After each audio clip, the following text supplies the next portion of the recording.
Combustion. Whoa, whoa, whoa, whoa, whoa, whoa, whoa, whoa. Been running the game with my team making plays. Talking 80, my G's, 100 jewels in this place. Surrounded by dogs, keep the quarterback safe. I'm the one with the plans, they gon' do what I say. The game is not over, we don't celebrate. In the end zone, we don't got no time in the wait. H-Town run down, we don't premeditate. We just go and get to it, we got them on skates. If the game going to overtime, kicking the overdrive, we gon' be first at the finish line. Play looking full, but I finish mine, can I get second? We gon' line up like it's dinner time. We put in work till we get us a ring. Super Bowl season, we running the scene. H-Town the home of the realest that breathe. Keep your face down when you talk to the king.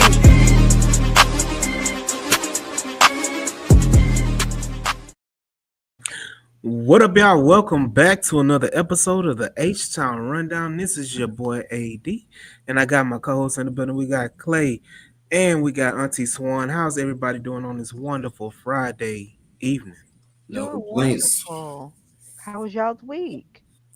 Uh, it could be better. It could be a lot better, just like the Houston Texans offense. It could be a lot better.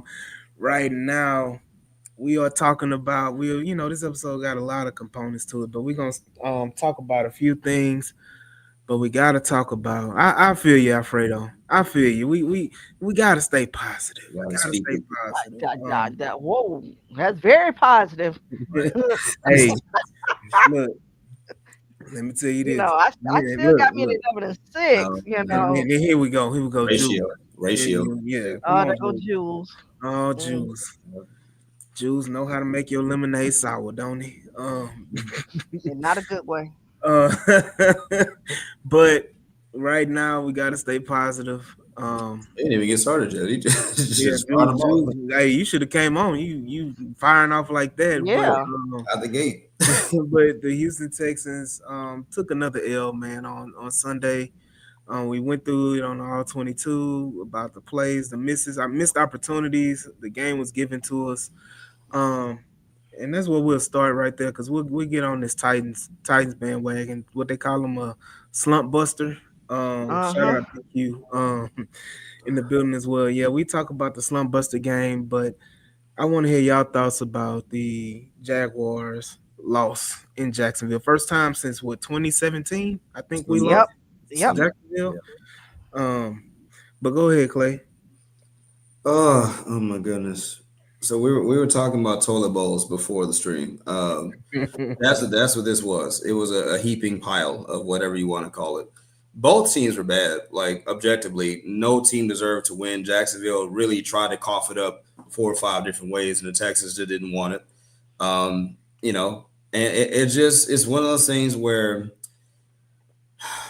what can go wrong will go wrong. I told AD this. I feel like I've had exposure to nonstop suck since the Astros All-Star break to now.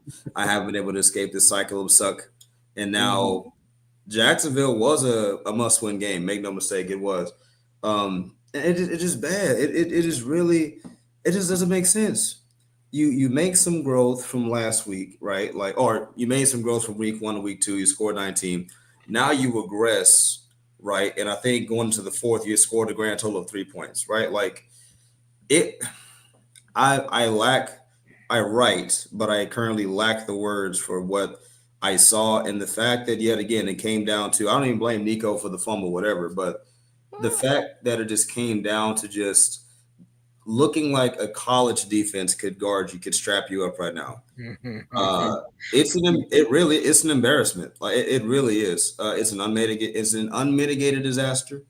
And I'm not hopping off the ship and saying that, but it's just like look, I'll just say this. It's no guarantee you beat Tennessee. It's not. Based off what we saw Sunday, it's no guarantee. And I'm Swan. Okay. Yes. That was supposed to be the slump buster. That was my guarantee win I thought we would have because I'm thinking, obviously, you play well. CJ plays well there. Technically, the Jags have only won twice out of the was it 6, 8, 6, 7, 8, 6, 7, 6, 7 times, 6 previous times we met.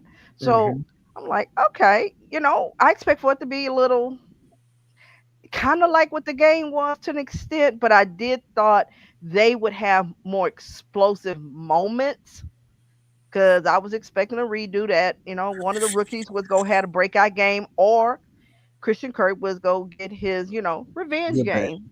Hmm. So I went in with that mindset. Um, what disappointed me with the offense was we had what we needed to win the game. Well, all three games we did, but in particular, you did use Woody Marks more. Um, Hmm. and I wasn't able to join this past Tuesday's all 22. I did get a chance to do all 22. Um, Hmm. and we watched the game without the emotion involved. So you saw certain things were positive. You're going like, hey, God, why you didn't just keep running? I mean, Yeah. So, Swan, they average what, four four point point six, six yards? right? Yeah, Hold on. 4.6 But yards his a thing is, carry he never with had 15 a carries. negative play. Yeah, Marks never had one. yeah. Every time he I touched the don't think ball, any running back did except for that swing pass. right? But I'm saying They is do he the yeah. didn't have a negative play in that. Now we shot ourselves in the foot, at times, Mhm. but I'm still frustrated with the wide receiver. Uh, Not the wide receivers, but why do I have wide receivers in the same area? And why is that the routes look like they are kind of long developing? I mean, so I got all frustrated again because Mhm. one, I have had to listen to them Jaguars. I've had to Yeah. listen to, especially them. Mhm. You swore they won the Super Bowl. I didn't realize we It was is their a Super lot of Bowl. them their Super Yeah. Bowl. It is. So it's frustrating because you can fix it based on personnel, but I don't know when do y'all snap out of it. I thought that touchdown, that broken play, I don't care what nobody say, because nobody got no problem when it's a broken play against us celebrating. Mhm. I just knew Mhm. in CJ's reaction that he had, I'm like, okay, here we go. And then we wasn't. Yeah. And his thing is, I am disappointed with Nico with the fumble Yeah.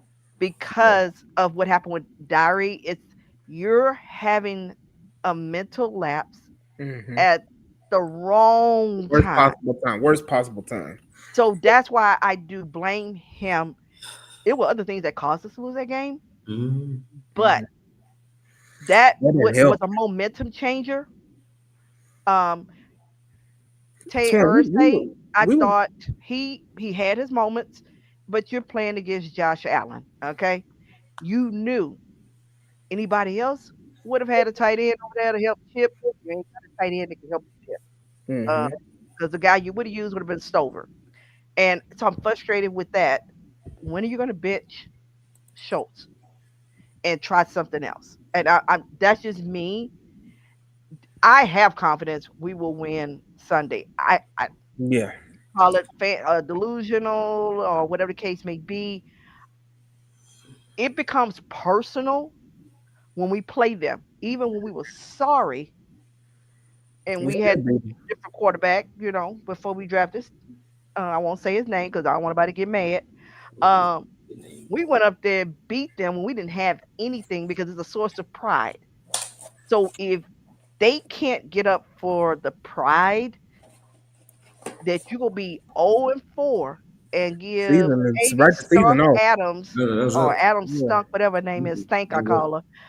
If you're not, if you're gonna put Hannah and them in that situation where you give them bragging rights and you give them their first win, I don't know when you actually, could turn it around. I have us 1-4 Yeah. because I got miss me. I have us losing the following week. Yeah. Because we We ain't can won we up there can we yet can till we show we can do it. yeah, we I'm gotta gonna give get it to there. them right now, but that group up there, they could be 1-3 because they only got one Yeah. win. If they lose against Chiefs, they're in the same boat as us. They can be one and we all could be 1-3 going into that game. I'm Exactly. I'm gonna So I say just need you to get one win because that way you can mentally. tell yourselves, hey, what happened on previous 3 games is what it is. We figured it out and we're going to continue to figure it out. I Mm. just don't want inside the locker room to shatter. And I know we'll get into it later on. Other Yeah. Mhm. things that could have could have affected the locker room, but Mhm. I just like the difference in this team versus our teams in the past, where Yeah. a loss to the Jags like this would have just derailed us. You would have Right. seen the finger pointing. So Mhm. Yeah. And I mean, they're the one. mentally tough. So Yeah. I mean, like I said, I'm disappointed in the loss, but to me, they're fine. Yeah. I'm gonna say this because we've lost all 3 games, a total, grand total of 13 combined points. Um. So it's not the end of the world. Mhm. Um. You got to look at it in a positive sense that we're top 5 in points given up. Hmm. Meaning the defense has done their job. They've only Except for given up. third downs. Yeah, They got to clean that up, they and they got got to to wrap clean up. it up. Yeah, they got to clean it up, and of course, wrapping up. We ain't talking about Henry Toa 39 going back to Noah Noah.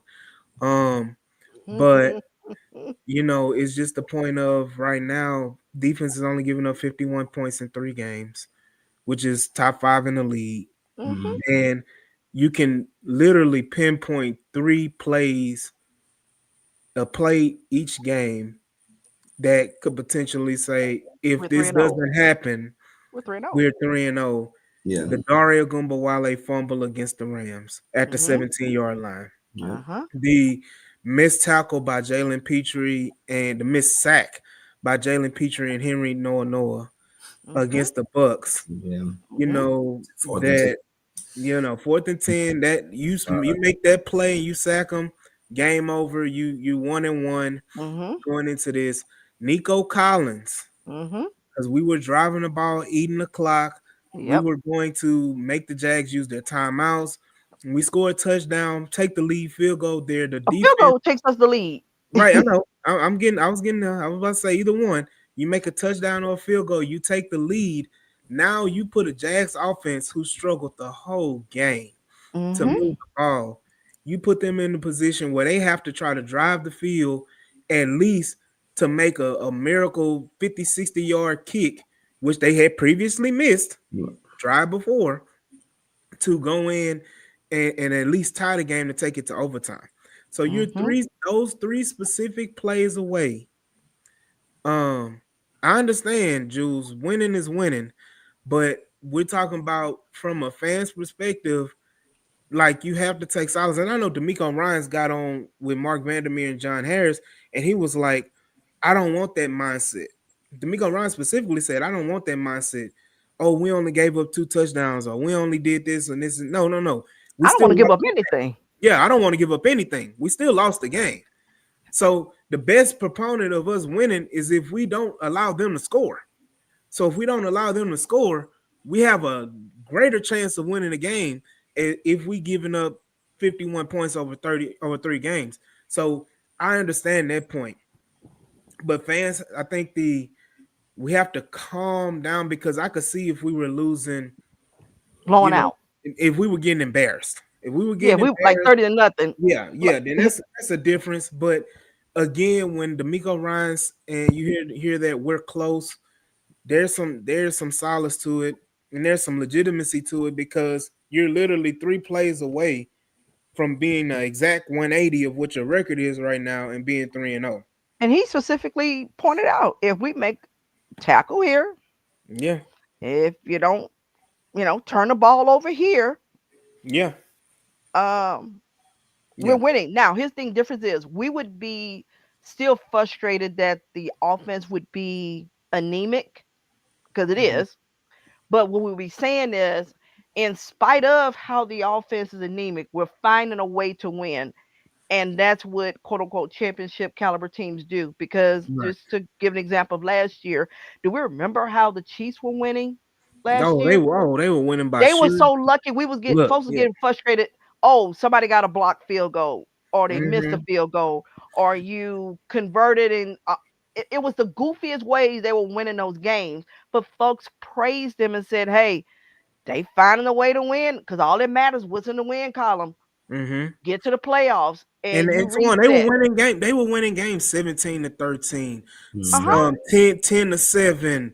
They were winning games Ugly. last year, Ugly. ugly Ugly. like that. So And you know, last year the Eagles started off a little slow, mm-hmm, but they picked it up. And that's what I'm saying. The difference is you want the wins while you're still trying to figure it figure it out. out. So that Yeah, way after the bye, when you get mid season, you're rolling. You yeah, don't want to have be desperate. And what makes it worse is because of the way the Colts have started off.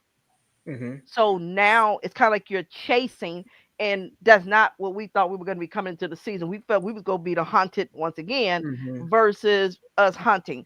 I personally feel like at some point Danny Dimes is going to be Danny Dimes because there was no expectation, and that team was already a nice team. Hey, so But huh? Alfredo said it best. The Colts about to hit that 12 o'clock. You Right, remember and the I'm saying movie? you You know it's remember going the to movie? happen. If anybody has a child, remember the movie Cinderella. Hmm. What happened at 12 o'clock when that clock hit 12? Hey, turn Everything back into a thing pumpkin turned and back all the other into a stuff. pumpkin. So Right. we just waiting on that. It's just a matter of But we time. got to make sure we're his thing is you can't afford because somebody was asking me, okay, now Swan, are you in panic mode because you said you wasn't panic last? I say no, I say I am alarmed, I'm concerned. I said because no, the first two losses I didn't like, shouldn't. I mean, I thought I'd be 1-1. I wasn't. Mm-hmm. I said, but they were outside the conference, so it had no bearing on how, head to Mm-hmm. heads and all that when it came to playoffs. We played our first division rival and we lost. Mm-hmm. Okay. And your other division rival is leading and undefeated. So it puts pressure. I say to lose Sunday would Mm-hmm. alarm me because that means you lost two and within your division.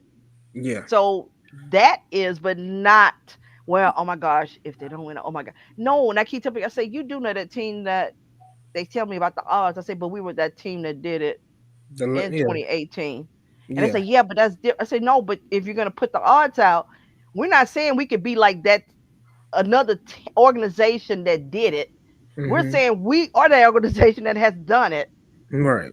And I said we did 0-2 with D'Amico and the rookie. Yeah, we did on two So already. if So. we could do it with them and we had less talent, Mm-hmm. I don't see why we cannot. Again, I don't get the vibe from the guys that they have talked to in the locker room that they Yeah, doubt the season over. themselves. Yeah, yeah. So to me, as long as y'all are not finger pointing, I we'll don't be think. Yeah. fine. I don't think anybody is, and I want to move on to the transactions Yes. that have happened, Mm-mm. but of course the big one that everybody is known and been talking about that shocked everybody that had a lot of people in their feelings, and a lot of Mm-hmm. people had a lot of commentary behind it. The move was the release of CJ Gardner Johnson. I think it was what, Monday? Was it Monday? Uh-uh. They Or did on Tuesday? Tuesday, them Tuesday. transaction Yeah. dates. So on Tuesday they released CJ Gardner Johnson. Um, who was so player.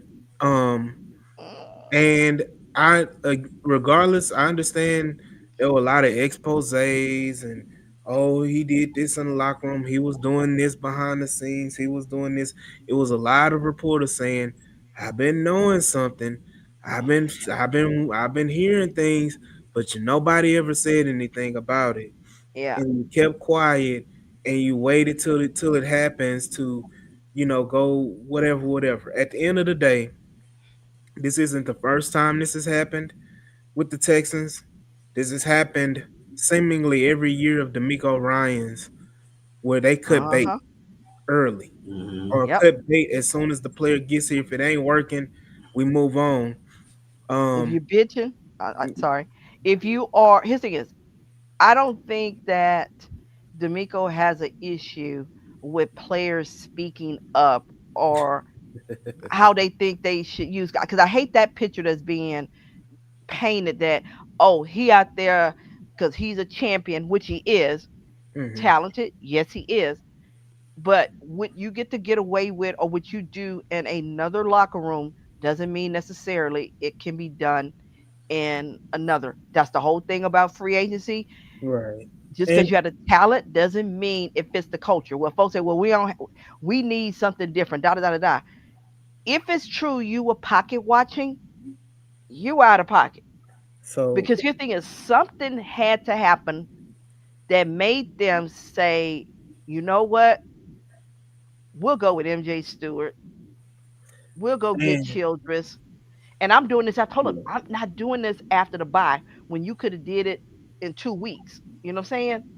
And yeah. let that 10 days pass and bam, you cut bait after game 3. So something was being said or done over and over. The same way we'll get to that conversation in a few about how you approach D'Amico. And if Mhm. you push a button with him and he done told you something, he's gonna react a certain way. So I'm still gonna trust him because he's never shown me that he is one that's out of control. He's not emotional like Bill O'Brien, you know. Mhm. So whatever it wasn't working in the locker room, and you could see already, okay, this is gonna fester into something, Yeah. and let's just move on and just say, you know what, we tried something, it didn't work, it doesn't look good, but I can live with that. And his thing is, I know when he was with New Orleans and when they shipped him off, what they said about him. When he was on the team, when he left the team, when he went to Philadelphia, when he left Philadelphia and went to the Lions, and then he came back. So we know who he is. We made the jokes and everything when we traded for him. We had another crash out to the locker room. So I I'm gonna say this because I don't want to dig too deep about what happened or what could have been the cause of it. It's just the fact of I'm gonna put it like this. Yes, CJ Gardner Johnson is a very talented player. He is a very, very emotional player, on and off the field. And not emotional in that kind of way, emotional in that gritty, crazy kind of way. Um, my whole point is that just watching the film the first 3 weeks, it wasn't a lot of negatives with CJ Gardner Johnson. Yeah, he gave up a play here and there, which is normal, but it wasn't the he wasn't as impactful as you would have expected. But I'm kind of like in the middle with it. Like I could go either way, but I'm not going to be upset about the transaction. Clayton, I want to get your thoughts on it too. Um, but I mean, at this point, it is what it is. I feel like they have faith in guys that are coming back off of IR, which is in Jalen Reed. I feel like they also have faith in Jimmy Ward, who is kind of the opposite of what CJ Gardner Johnson was. And then if you don't remember, way back when I made my videos and I talked about it, this secondary, CJ Gardner Johnson was always the cherry on top. Hmm. He wasn't the ice cream. He wasn't the chocolate syrup. He wasn't even the whipped cream. He was always the cherry on top. Your foundation is Derek Stingley, Kamari Lassiter, Kalen Bullock. Um, even if you want to say Jalen Petrie is he's I got a lot to say about Jalen Petrie, but um, those are your foundational pieces in your secondary, and CJ Gardner Johnson was just a cherry on top. Right. But what are your thoughts, Clay? I just think this is one of those, like, a lot of people are hunting for an agenda or a narrative right now. Um, I even saw somebody on X talking about how, oh, the Texans got fleeced. Casario, you traded no lineman and some, and you cut the dude and the Eagles fleeced you. How? Right? Like how we got CJ was like, and to your point, AD, like we already had a set defense. Like we didn't need CJ Gardner Johnson. You traded an old lineman who was a bust by every metric, and you were gonna get rid of him anyway. So you took a flyer on the guy. That's what it was. It wasn't like a deep need. You even drafted at the position, so whatever. And he got cut. You know, it kind of happened with Deontay Johnson last year. They brought him in, even though he needed receiving help. And again, You needed help at that point. that's what I'm Yep. saying. We were, and you still cut a guy. That's So it. You needed more help, arguably then than you do now. Cut. So I think what it does show you is that for those who question whether or not D'Amico holds anybody accountable, I mean that goes to show like, hey, listen, it don't take long, right? We may not, we may think it's a bit uneven right now. We may be questioning like Jewel just kind of said it, like we may be questioning certain other individuals who are able to stay on the team, right? mhm, But I mean, again, you're talking about a guy in CJ who, again, talented player, but he had no skin in this game. He just got here, right? You just mhm, showed up, as they say in business, as they say in hiring and firing, right? Last guy in, first guy out. So, mhm, not to be callous, but okay, it kind of is what it is. Look, and this is saying this after watching some film on CJ and seeing like he was kind of freelancing a bit and he was kind of looking like blowing some things here and there. Not to put the whole thing on him, but it's not like he was like Justin Simmons or Kyle Hamilton out there. It's not like mhm, we're losing that kind of guy. So again, I just think it's magnified because they're 0-3. If they Mhm. were 3-0, I think, oh wow, it flips and it says, oh wow, well, he must have really been a problem. And again, teams do this all the time. This is not new practice. It happens all the time. So, you know, look, all the best for CJ. I do. I yeah, don't look forward to the inevitable, as Swan says, the crashing out, him saying this or saying that. You hope it doesn't get like that, but yeah.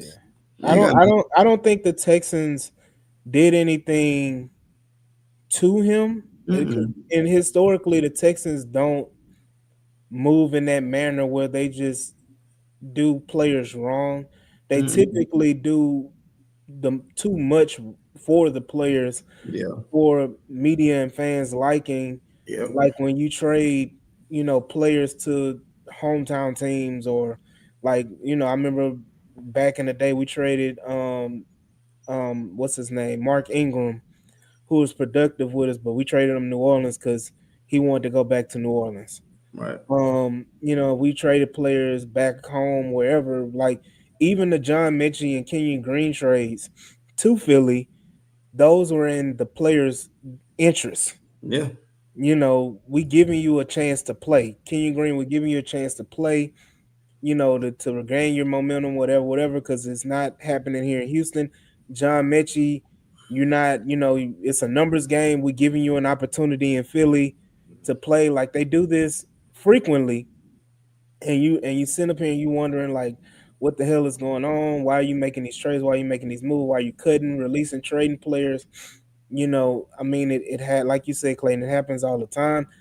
I know to fans' issue is that you cut a caliber of player, CJ Gardner Johnson, to Jules' point, but you don't cut a Name. Dare. It's a Yeah. name more than anything, but you don't cut a Dare or Damian Pierce, Mm-hmm. who are negatives to this team at this point. Mm-hmm. Um, I had a joke because I saw the game last night, and Arizona has a Dario Gumbawale on their team who damn near won the game for him. Well, he tied the game or took the lead. Mm-hmm. Well, no, he tied the game for him. Demarcar, how you say his last name? DeMarco, something like that. Yeah, DeMarco, something something like that. like that. He's Yeah. their Yeah. third down running back, and Mm-hmm. their best blocking running back, Mhm. and all he does is catch passes out the backfield and do those little small things. I mean, it's similar to what the Texans were implementing with Dario Gumbawale. Mm-hmm. That guy just don't fumble, or he doesn't make the negative play. Right. But it's just the point of I understand the frustration amongst fans, but what if this is the turning point? What Mm-hmm. if Mhm. the Texans go on a 6 or 7 game win streak after this? Are we still complaining about why did we cut CJ Gardner Johnson? Go ahead.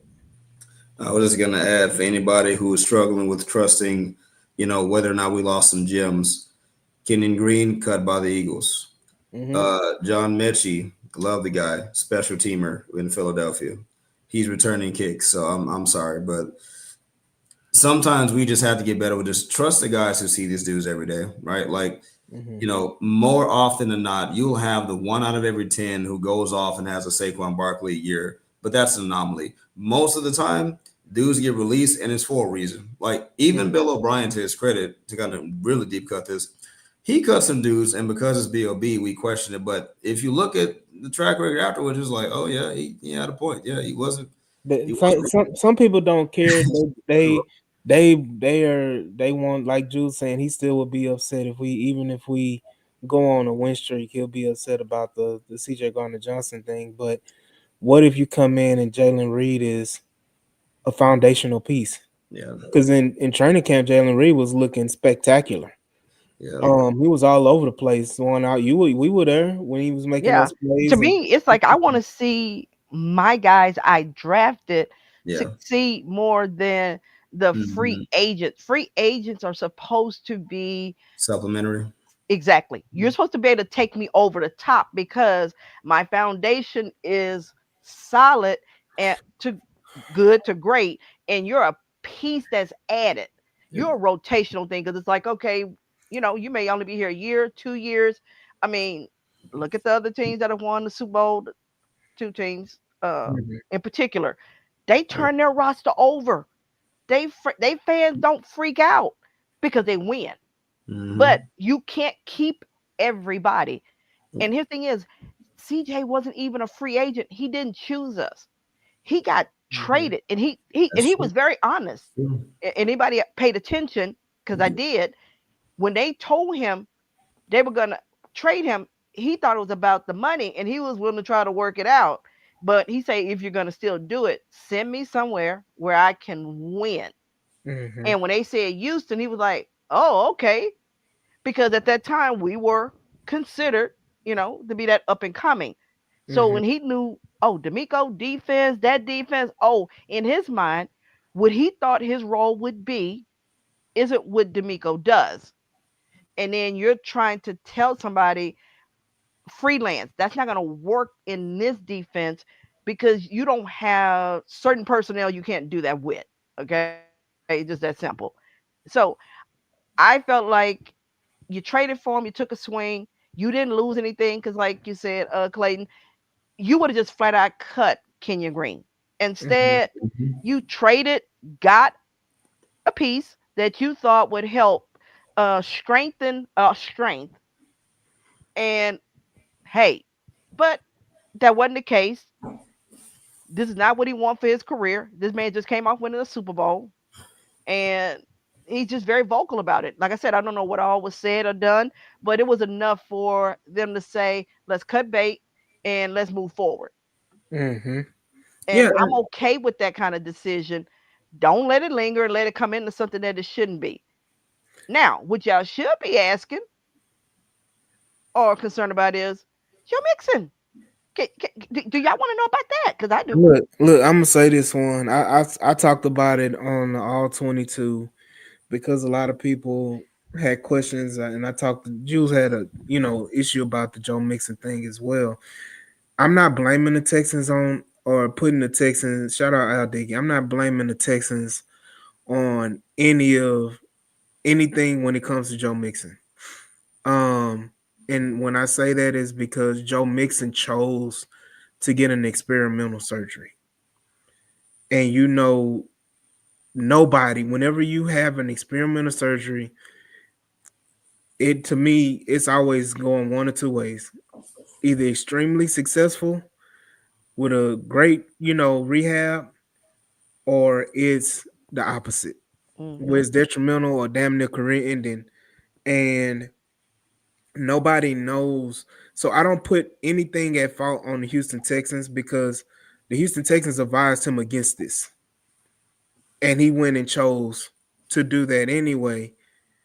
And so the recovery time is whatever it is going to be with Joe Mixon, but at this point, I can't think about Joe Mixon. It's the fact, bro. It's the dead silence for me. That the Yeah, fact that you haven't heard anything, because they don't know, because right? they didn't.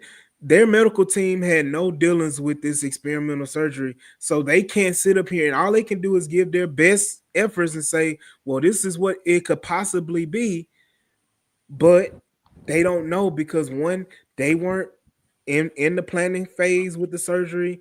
This is something new. This is something that he chose to do, and you gotta. All you can do is say, "Hey, we can do is put him on injury reserve and hope for the best. Put him on pup. Hopefully, he'll be back in 4 weeks. If not, keep him on pup.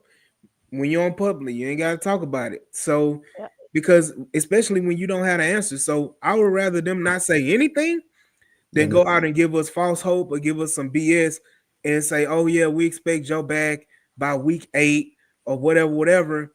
No, And then it's week like Ash. 13.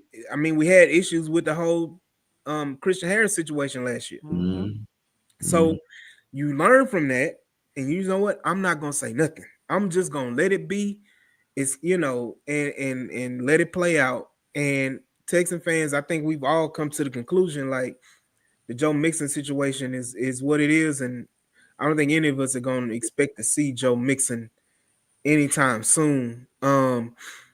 But I do want to touch on the other transactions because it is important. What's the guy's name? What's his first name? Childress. What's his first name? Zion. Zion. Zion. Zion Childress, hometown kid Yep. from New Caney, right? Is it New Caney? Yep. New Caney. Yep. Four New Caney. three five speed. Four Yeah, three six. fast, Something like that. Yeah. instinctual guy. Thank you, Yvonne, and thank you, Swan.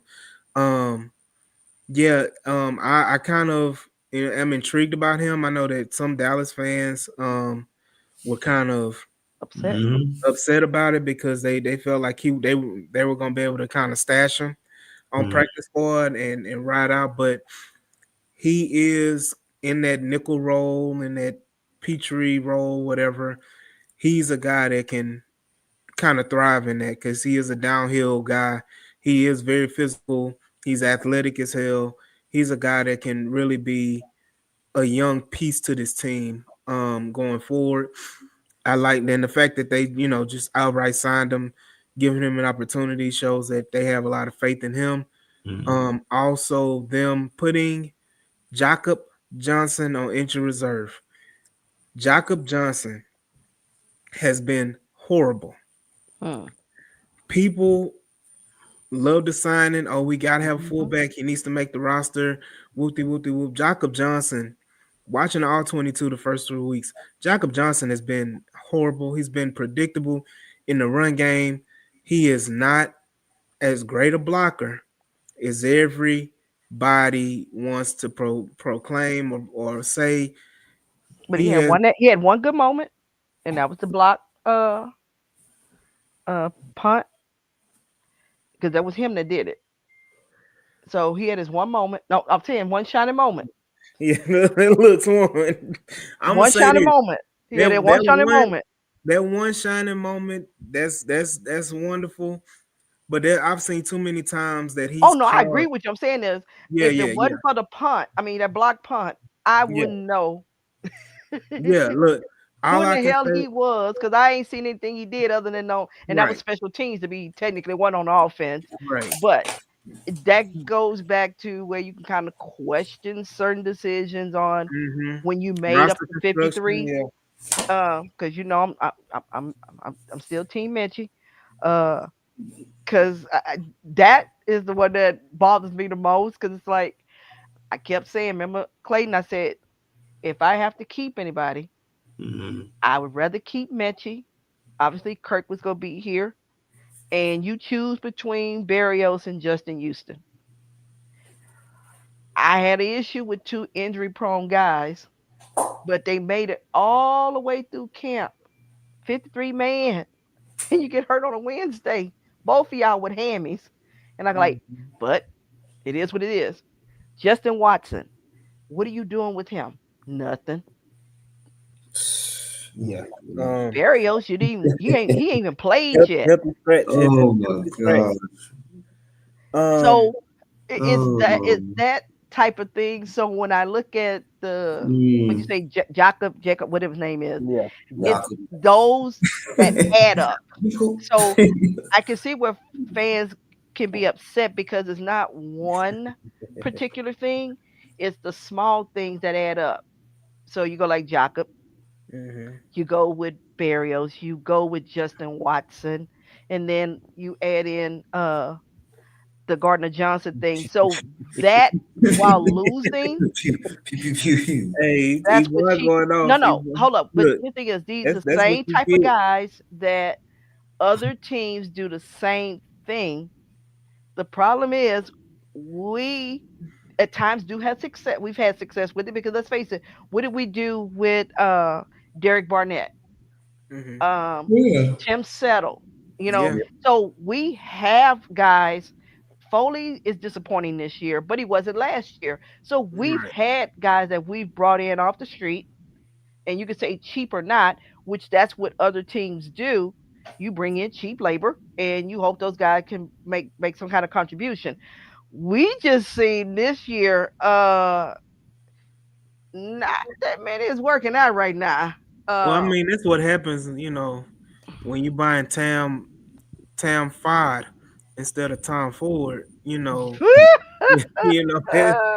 That's what you get. And Jules is going off in the comments about the Cowboys having a horrible pass defense. I mean, we're not asking him to come in and be the. We're not asking Childress to right, come in and be the savior. but his thing is he was We're a asking, positive that they were looking at in their secondary because of right. frustration they had with Diggs Mm-hmm. and Bland. Mhm. Yeah, Right. they So they were. he made the So, 53-man Yeah, roster yeah. originally. They So they they saw the talent in him. right. They were trying to find a way to get him in, and the Texans poached him. But again, we're talking about a guy coming off the bench. Like I'm not. We're not asking him to come in and start. And like having a guy on the roster as a bench player, I'm gonna tell you this: I'd rather have him than D'Angelo Ross. Thank you. I would rather have him, than some of these other guys. But again, you need it. You need some depth. Like I mean, I'm not uh, taking a chance on a guy who's a undrafted rookie to come in. Yeah, he came from the Cowboys who had a horrible defense, but I'm not about to sit up here and crucify and say he's not going to be a positive. But I mean, he's a 4-3 guy. He's going to be good on special teams. He's Exactly. you lost three special team players to mhm. injury, so you need guys to come in and be special teams players. And he maybe can come in a pinch. Again, I know Jules Love said about MJ Stewart. I don't expect MJ Stewart but to start this game. I don't expect to see MJ Stewart other than being a backup the rest of the season. Hmm. When you bring back a Jimmy Ward and you bring back a Jalen Reed, I don't expect to see MJ Stewart play significant time in the backfield. So I'm not concerned about that. But I will to finish the point off about Jacob Johnson.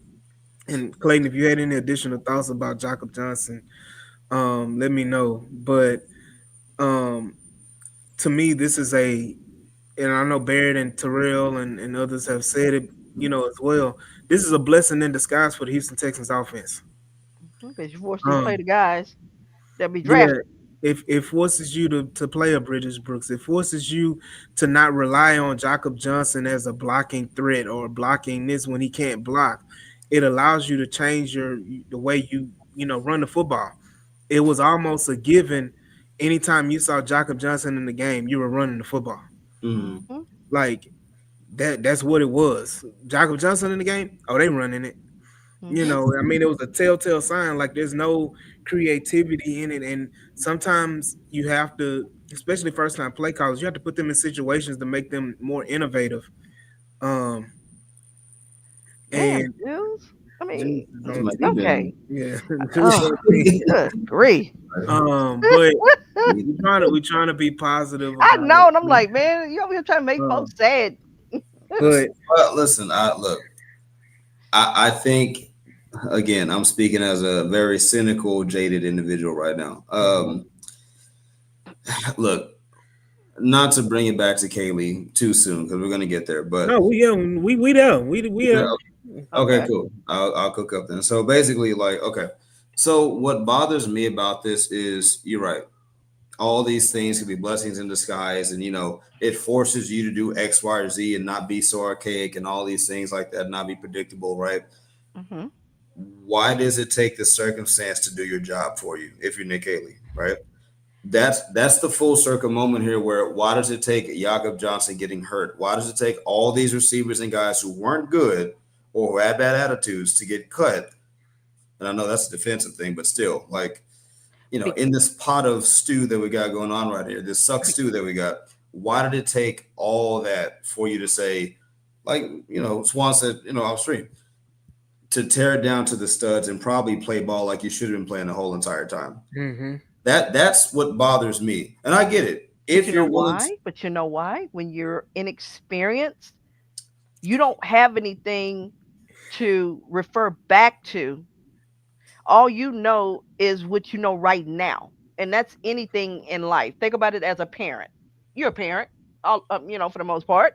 Most of us are. Mhm. Um, or you have nieces, nephews, or whatever. That first one, you're inexperienced, and you kind of mess up a little bit more, and how you react with that first time parent, uncle, auntie, or whatever you are. When you get that next one, man, you be like, you know what to do with them. When it's a certain sound, or when they do certain things, you react different because you know what?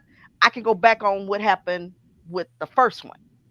He has never called plays. We knew it was going to be a curve. Okay. So the concern we had was when he ran into this situation that he's in, how would he respond? And that's the problem is that you're trying to stick with what you thought was going to work. It goes back to the previous OC we have. You don't have anything to fall back on. So you're winging this and telling yourself if you execute, which partially is true, then it will work. But until it works, what am I going to do? How do I change it up until we get into a flow? And that's where I'm frustrated. I'm hoping that I will see something different on Sunday. We did a little bit more this past Sunday because you saw a little bit more Woody Marks. And I have to listen to D'Amico. I can tell the difference when he's telling you certain things, and next thing you know, you see it. So that's my thing is that you shouldn't have to, but sometimes you can give folks too much and they don't know what to do with it. like, let We me. have too many weapons because we Mhm, do. We have too mhm. much talent. Yep. Now we can say on online we need to be more talented or better at it, but from weapons, we have what we need, but Hmm. you don't know how to use it. Cause go to the first game. How in the world you got Nico Collins and the dude only get 5 targets. So that's what I'm saying, stuff like that. Sure. Uh Real quick, I don't want to interrupt you because you were cooking up. I want to add to your point, but then also like kind of push back a little tiny bit. okay. I hear everything you're saying, and I validate like the first timiness of everything, right? Yes, I am a father 3 times over. Yes, okay. So, but here's the thing: to use that same analogy, way back when, right, the good old days, right, when before you had books, before you had YouTube, before you had all these resources that kind of coached you up to be a first-time parent, right, Mhm. other parents and stuff like that, you kind of had to wing it because you didn't have these resources. You couldn't reach out and read a book and Google search, like you didn't have all these things, Right. right? You kind of had to do that, right? Now, Mhm. in the modern age in 2025, that you got every endless balanced resource in Mhm. order to at least ease into the experience of being a parent. And I agree. There's nothing like actually doing it, right? So I don't want to sound ignorant, but you have the resources to have a frame of reference, right? Can we Mhm. agree? Okay. So if you're Nick Haley, right? I saw Drew's question, why hire first time OC? And That I agree. I'm gonna table that. That's a D'Amico thing. I'm right here right now. We Yep. gonna get to Domingo too. Well, we're gonna get there Yep. too, right? We got a little bit of everybody. Specific to Nick Haley, right? In 2025, you have all these resources, right? And like you said, Swan, we got all these weapons, and you have an immediate frame of reference also with tape and film and conversations Mhm. that showed you, even if you haven't called plays before, you know that 6'4" X receiver named Nico Collins can go deep. Why Uh-huh. is he struggling to get the ball? There are certain things that even as a first timer, there are like two big problems with this. Number one, you have the frame of references, like I just said. Number two, I guess where I'm struggling is Hey, CZ. even if you're a first timer, it's not like you're a first timer from a bad team, from college, from somewhere where JUCO ball.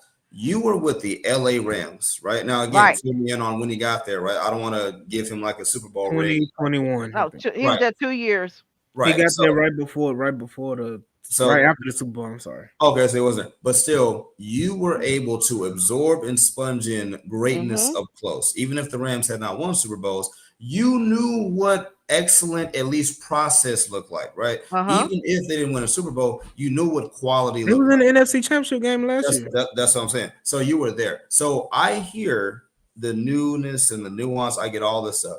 But when you come from where you come from, my expectations are not for you to have a bottom three offensive unit when I know where you came from and I knew what you saw up close.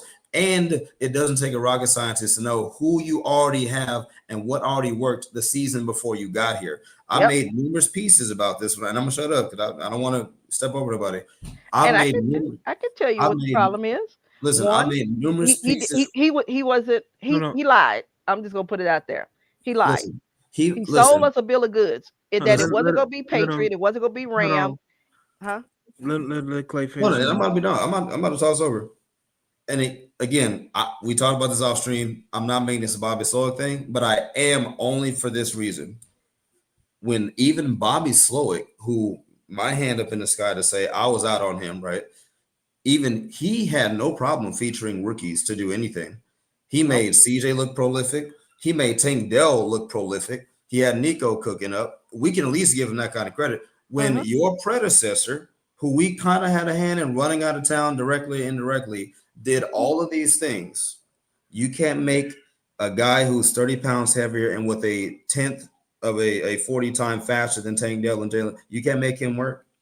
You can make these same pieces work. And I get it, new guy, but you have too many references for me to just look past your not even mistakes, gross negligence of what Mm-hmm. you have. And what really bothered me, and I'm going to shut up, what irritates me on Sunday is when Liam Cohen drew up basic crossing routes, which is what I was screaming for. Just get the Yep. ball out, get up. And you look like you were trying to reinvent the wheel when all you have to do is just line up and play ball. I Yep. don't, in this sense, I don't care that you're a first timer because you have too much privilege and know how and resources to look just competent, not excellent, competency. And we said Mm-hmm. this last year. Competency would have had us like probably in an AFC championship game, maybe. The Right. fact that we can't even do that and against Jacksonville, no less, it's a Mm-hmm. problem. That's all I'm saying. I hear you, but it's like I cannot give him that. I No, cannot. my issue is the reason why you can't do it is goes back to what he said. He tore that system down, which means, like I said again, your foundation was that system. It wasn't the Rams because if it was, you would have had more three-step drops. You would have had more quick hitters. The reason why you can't get Nico the ball is that Patriot offense option routes. It's not built up. I mean, it's not that Nico can't do it. That is not what he's been doing the last 2+ seasons with CJ. So you are trying to change the wide receivers and how you use them because when the Patriot offense, remember, yeah, Edelman, Welker, and them were typically the featured guys, but they were your slot, your small guys working the middle of the field and so forth. But the most part, you could never depend on who was going to be quote unquote the star on the Patriots because they never had that type of wide receiver until AB got there for the little bit of time and Randy Moss. Before then, their wide receivers were just okay guys. So he doesn't know how to feature the guy because that's not what that offense is used to doing. So that's Oh, the biggest problem Oh my is God. that you have an so- idea of what you think this offense should be Oh and my goodness. they're not running it and they're struggling and you got two rookies and rookies do struggle. So to me, why are you not adjusting to what your rookies do better and putting the defense on their heels. You got Noel out there that's leading the league in return game. That's Young man got malpractice. the speed. You're telling me when I didn't have Christian Kirk for 2 weeks, you couldn't find a way to use him? So it's that. It's No. you don't know what you need to know, and you kind of like that Bill O'Brien in a way, just not with arrogance, being rude, but it's that mindset. I know what I want to do. I know how this would work. Everything You got Y'all, can see that information. Patriot arrogance and less of the McVay, innovation.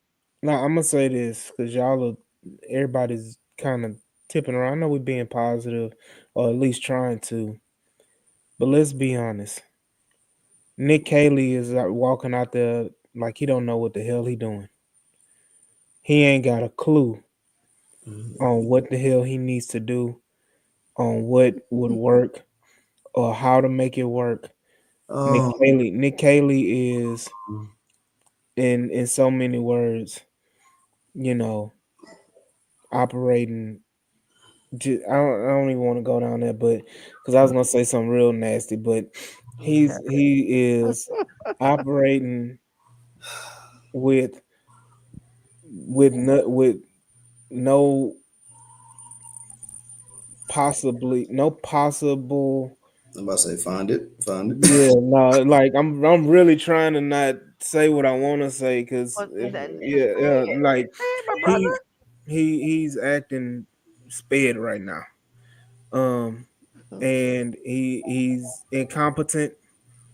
He is, all the things that we said Bobby was.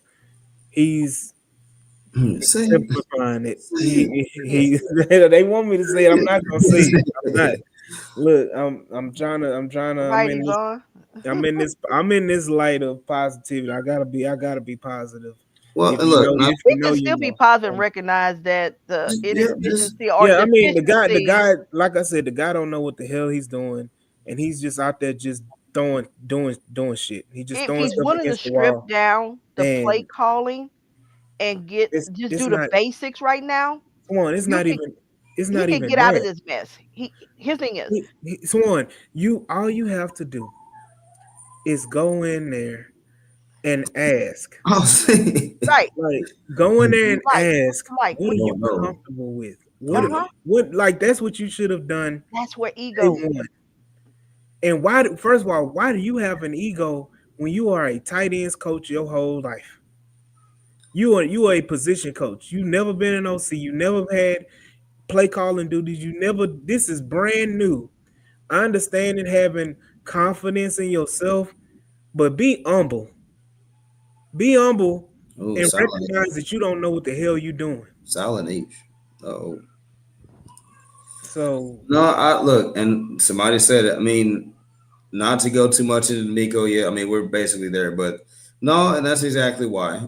That's why people are still the percolating conversations about they, the percolating conversations about D'Amico Ryan's on the hot seat, that kind of stuff. By extension, I mean, no, I would not say because of this he's on the hot seat. I will say two things, and then I'm gonna bounce it back to you, AD or Swan, whomever. Okay. Um, Number one, his seat is not hot. I don't even think it's lukewarm yet. But I will. What I will say is, I don't think D'Amico. I don't know if D'Amico will be allowed to pick his third OC. I will say he that. will not. Like that's He what I'm will saying. I not. think we're there where we're like. It seems like there's a disconnect between him able to hire a competent and innovative OC. I don't know if that's within the realm of his jurisdiction or capability. So I think that might be something he might have lost that privilege. Um, and then the second thing is this. I think, and at first I said 0-5 get somebody fired. The more I think about it, I've listened to Tennessee radio, I've seen Locked On Titans, I've seen all the, by every Hmm. metric, everyone's saying they are objectively a horrid team. Cam Ward is nice, but the team is horrendously bad. If you go 0-4, which is on the table, I know I said 0-5 get you fired.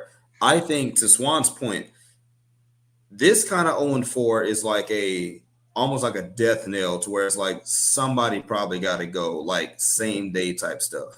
Hmm. And I'm not saying that to be hyperbolic. I will say on the opposite side, we know over time that Amy Adams Strunk, we got the report that Mike Vrabel, his job was potentially, harmed due to that loss against Case Keenum and the Texans on the road a couple seasons ago. So it works both ways here. If you do all this revamping of your identity, and not only that, the Texans are still low key gaining trust back from the fan base. It's not just a football conversation. You have to have the business conversation. Right. You got to have the credibility. you Thank you. you got to I ain't want to say it, man. the Chris Broussard. But like the Texans are low key trying to gain back confidence from the fan base. We are not that far removed from the Jack Easterby era. We're really not. So with all that being said, it's like if you go 0-4 to this team right here, and not like the Baltimore Ravens, this team right here, who is 0-4 like you are, and you go to Baltimore to get stomped out to go to 0-5, I think somebody gets fired. Now, I'll also say this. Hey, Juan, you getting If close. if We'll put an Miami, asterisk in there the next time. right? I'll say this and I'll shut up. The last point about why I think this also is you're looking at Miami Oh too. Lord, he did it. Yeah. Where do you monetize? If Miami fires Mike McDaniels at any point within the next 2 weeks, I bring think him in as a consultant. Listen, I think you're already on the phone with his agent right now. Not tampering, but I think you're already putting feelers out to see what he would feel. I think so too, because their relationship. Right, that's what I'm saying. You already got that. So if that happens, I think by circumstance also, you got to upgrade. Mike McDaniels fixed Tua Tagovailoa, and I know CJ's better than him. Did he? Well, CTE, hold on, he fixed him. CTE broke him again. Listen, what I don't know if he fixed him. The offense. I mean, his thing is we would have an electric offense, but his thing is because I had this discussion with guys in GIB regarding this. Because they had McDaniels as a suggestion, because somebody said, would y'all consider going to get him as the OC? And I said, would he be on the staff? I could see. Would he be the OC? No. And the reason why I say that is totally different offenses. And to try to ask us to flip that switch, I think he would be brought in to assess, to help Kaylee. But I still think the play calling would still belong to Kaylee. I don't think D'Amico would take it away. He just would put more on McDaniels to help Kaylee, but I don't think he would officially fire him and say, hey, you take over, because all that verbiage, everything you've taught these rookies, I don't think you would mess them up by trying to implement his offense mid-season, because we was looking at it. No team has done that before, period. You change your whole offense with an OC mid-season. And Brady from the Bills, for you use that one, he was already in the building, and he was the quarterback coach. So that's what I'm saying is, would I like to see it? Yes. I'm gonna say this one because Clayton was alluding to it, but it needs to be said.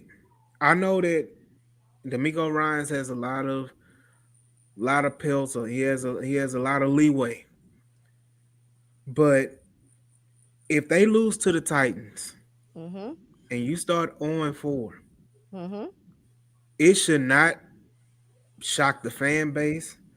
It should not cause a holy war at NRG if the Texans pull the trigger and say, you know what, D'Amico Ryans, we relieving you of your duties. I know people are gonna be upset about it, but D'Amico Ryans, as much as he's done, he has that, but you have to take ownership. You take ownership of everything. He takes ownership. He takes ownership of the players.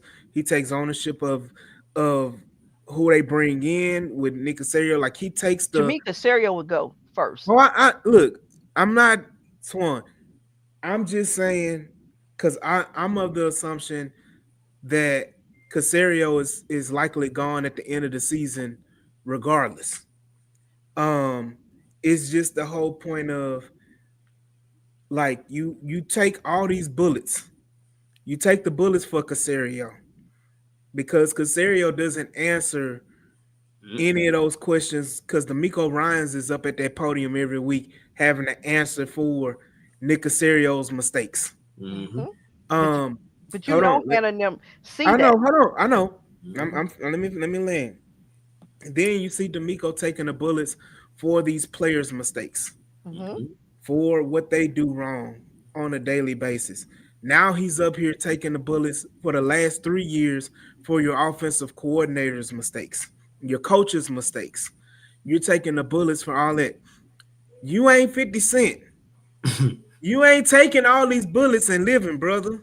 I think he does. At some point, one of these bullets is gonna be life threatening, and you can only take so much before you're forcing the hand.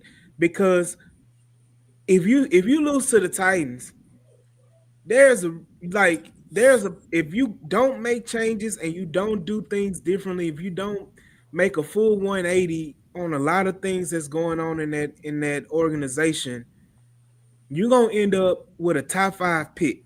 I'm about to say Right. top 10, but you said top five. Right. Well, the You're reason gonna why is end that up with a top, you not got even. some teams that are worse, so that's the reason why to me it's in that top five. If you look at where teams are, I guess where for me I'm pushing back where I say it won't be D'Amico. I think the first thing you would start with is Casario because But who you, fires the GM in the middle in the no, after no. four Here's weeks the of reason the season? why is that you have to go back and say roster construction decisions you made on players dead cap that we have that's almost 60 million. I think it's at 54 and some change. No, what I'm saying is Out of your one, decision. I'm about to get to that point. We can Hold up. talk about that too, but Right. we need But to, I'm we saying do when I'm need to looking get at it, into the breakdown of right. the But I'm gonna game. right. Yeah.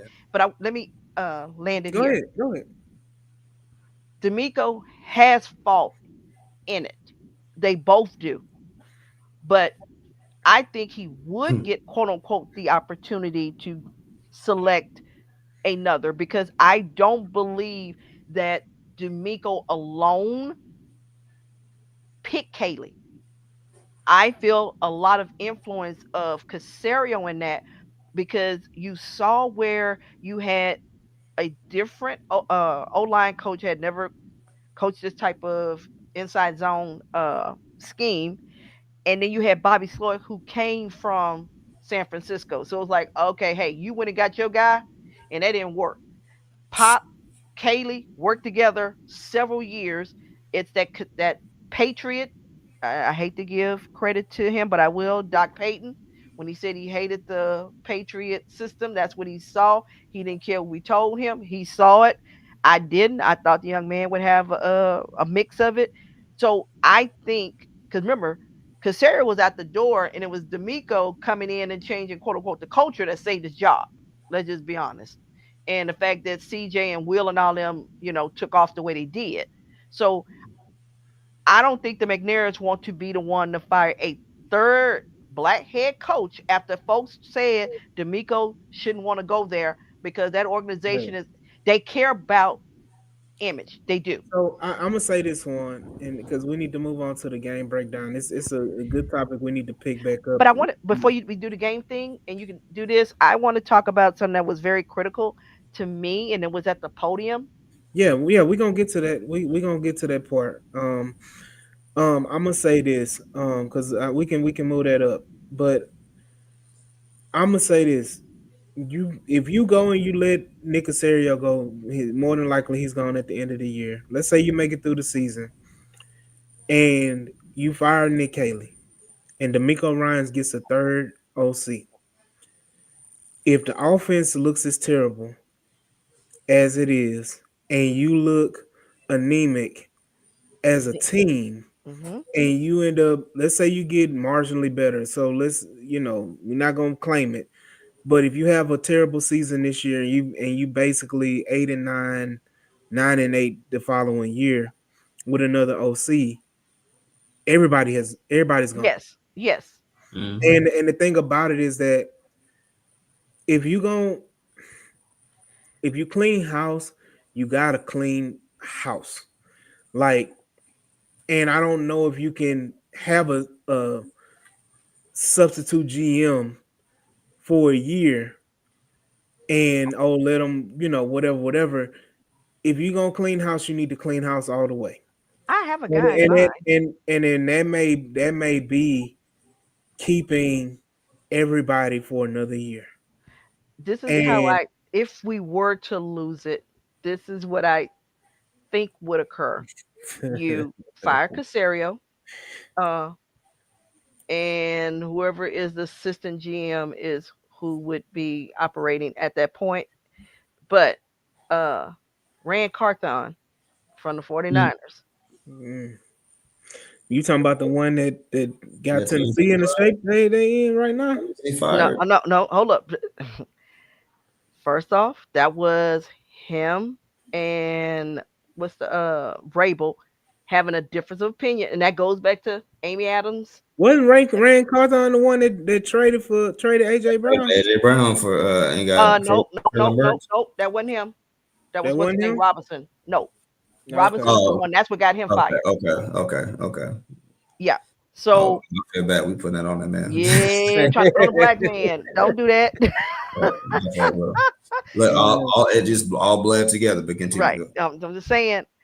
Uh, you gotta be left on. No, ain't that? No, that wasn't him. But no, I could see because him and um D'Amico have that relationship. And remember, folks was thinking that it would be Adam Peters coming from San the Fran. 49ers because Yeah. folks thought that there was no way him and Casario would work because they are just different.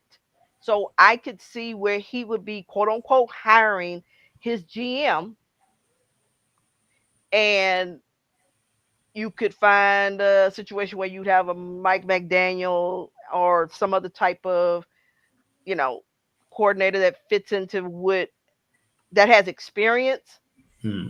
whether you go to the college ranks or not. Because at this point, you came in to work with Casario, and y'all that first year, it was they talk about it. It was a learning experience for them because how they saw football. So your Hmm. decision on how you evaluate it and how you draft it were different. This past year was better. It seemed like it was kind of aligned to what you would do, but you could still say, did y'all really evaluate what should have been the priority? You could question it. Only picks 1 through 5. I'll be honest with you. I'm happy with. I mean, it's just gonna take time. Uh, so I don't have a complaint, but I don't see them bailing on D'Amico because you could barely get folks in your stadium. Okay, Right, ticket, I'm but gonna he but say he this.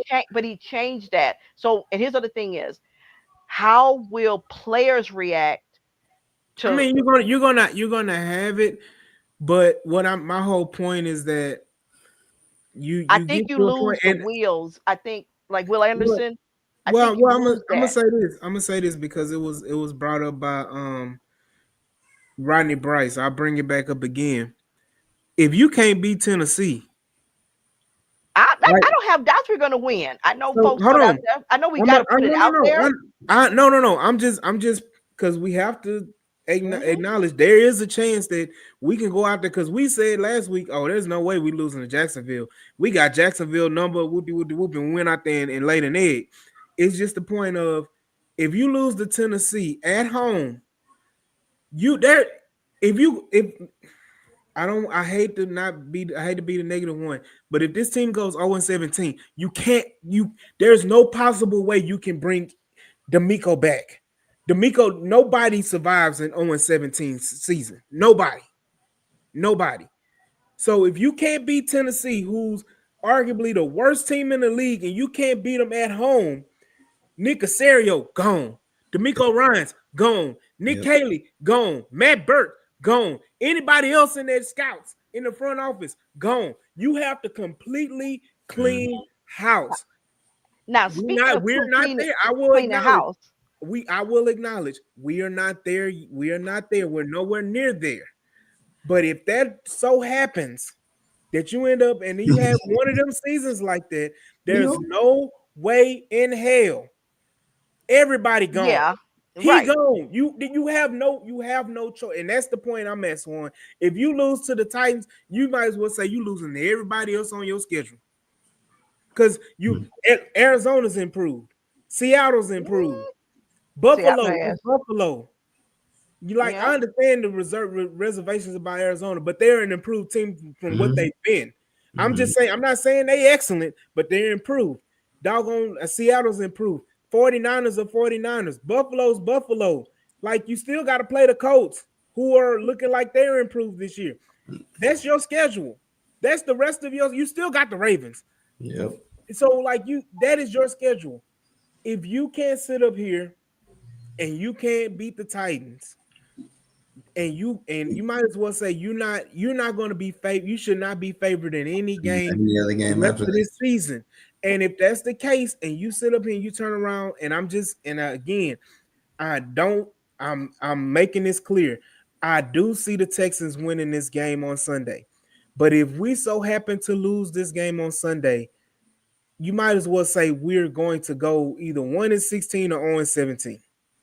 I expect a firing on Monday. I think not D'Amico. I expect somebody to be gone that Monday.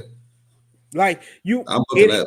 and it has to start because nobody survives this type of season, regardless if you had great success. We've seen it time and time and time again in the NFL. You can have great success, but if you have expectations, Offense. Wide offense, receiver is yeah, that if you're just not ultra talented and you just, you know, make it happen. Tank was Tank. You didn't develop him. Okay. Nico just needed a quarterback. Diggs was Diggs. I mean, before he got here. Christian Kirk was Christian Kirk minus the injuries. You haven't truly developed any of the guys that we have drafted that were not just talented. Tight ends. You keep swinging at tight ends, but Cade Stover's the only one that was looking like he was breaking out. He just got keep getting injured. That's a whole different thing. But other than that, what do you get from the tight ends? That's supposed to be your quarterback's best friend, you and you it's like have it's his you enemy. you've been I can understand you saying we've been injury riddled because you lost Stover, you lost Brevin Jordan at the beginning of the season, you lost Stover for most What I'm probably saying is, what are those whenever he position comes back. coaches doing? Uh, Danny Baird, I think that's his name, Yeah, Danny Barnett or Barrett, whatever his name running is. back coach. Okay, Yeah. running back. If you are not talented already, what are you doing? So I got three position groups on Mhm. offense alone that if you change those, your offense might look a little bit better. Well, I said it before, like, and then this is a Nick Casario issue along with the D'Amico Ryan's issue because Danny Barrett has been here forever. Hmm. Um, I don't know how long Jake Moreland has been here, but it feels like he's been here a little bit too. He may have gotten here with D'Amico, but Jake Moreland, your tight ends coach, has been here. Um, what's his name? The wide receivers coach Ben McDaniel's has been Daniels. here through And ain't three done three head nothing. coaches. Through three Hmm. head coaches. So it's just the point of you're not replenishing the staff because it feels like the staff is highly tied to Nick Casario. Uh-huh. That's why I And said I think he will and first. right. And so it's a disservice to D'Amico because it again, I'm gonna just be honest. D'Amico Ryans and Nick Casario don't know shit about offense. They don't know about how to develop offensive players. They don't know how to scout offensive players. They don't know how to pick offensive players. CJ Stroud is a layup. CJ Stroud is a layup. That's a slam dunk. That's a LeBron alley oop dunk. That's easy money. You hit a Steph Curry half court shot with Nico Collins. Hmm. You know, you was 1 for 30 and hit that one lucky three when you got Tank Dell.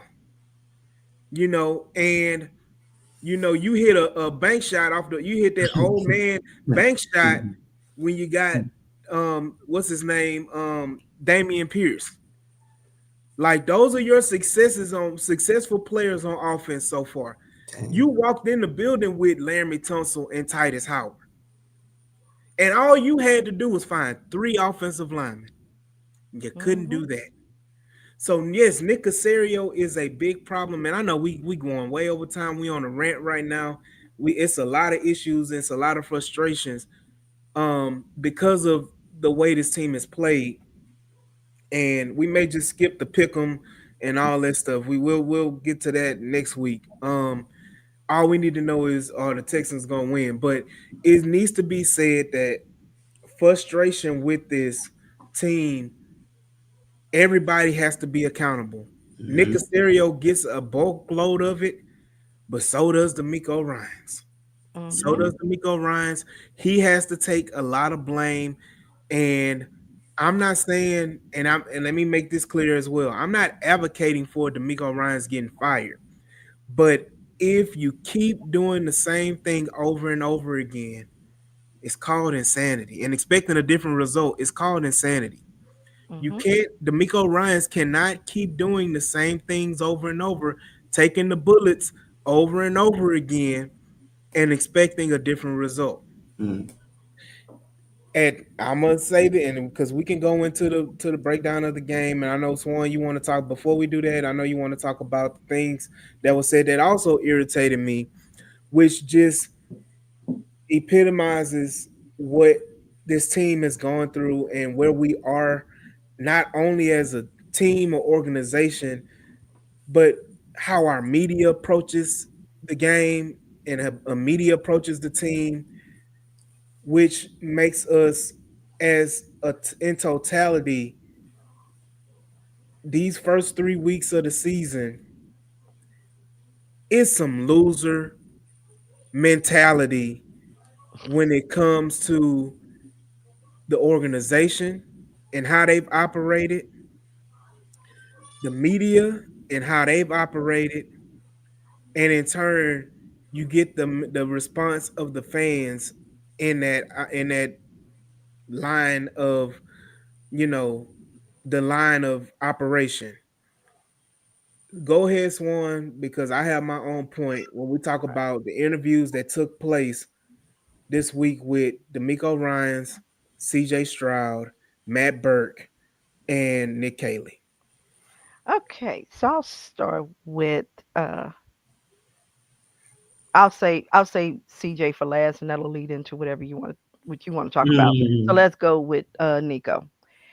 We knew they were going to ask the questions regarding what happened of cutting uh Gardner Johnson, because we wanted to know what was going to be. I had an issue with, I feel like, of baiting him or trying to force him to tell you something when he's already answered. He came in directly. He didn't avoid it. He told you decision that he made, I made, because he referenced my team, over and over. He told you, he let him go. It was his decision. Basically, it's just not. It wasn't a good fit. That's the end of it. Nope. You're gonna come back again and still try to make him give you something juicy. His thing is, you don't have to go find drama when you're losing. It could be there. And I feel like with our media, we feed, it's kind of like leeches. We feed off of bloodsuckers. So, them energy vipers that D'Amico talk about, Mhm, I can kind of see it. We thrive off of negativity. Now, we are giving them, or the players are giving them that, but it's like they look for it. And I have an issue because it goes back previously with D'Amico when he answered questions and he tells you, I'm done with this question. I've answered this question. And to immediately come back and keep asking it, quote unquote, a different way when I've told you I'm done with this, I find it being weak. mhm, You should be focusing on asking, what are you doing to help Nick Caley on the offensive side, and ask for details on how you're helping him, mhm, or is anybody else assisting him?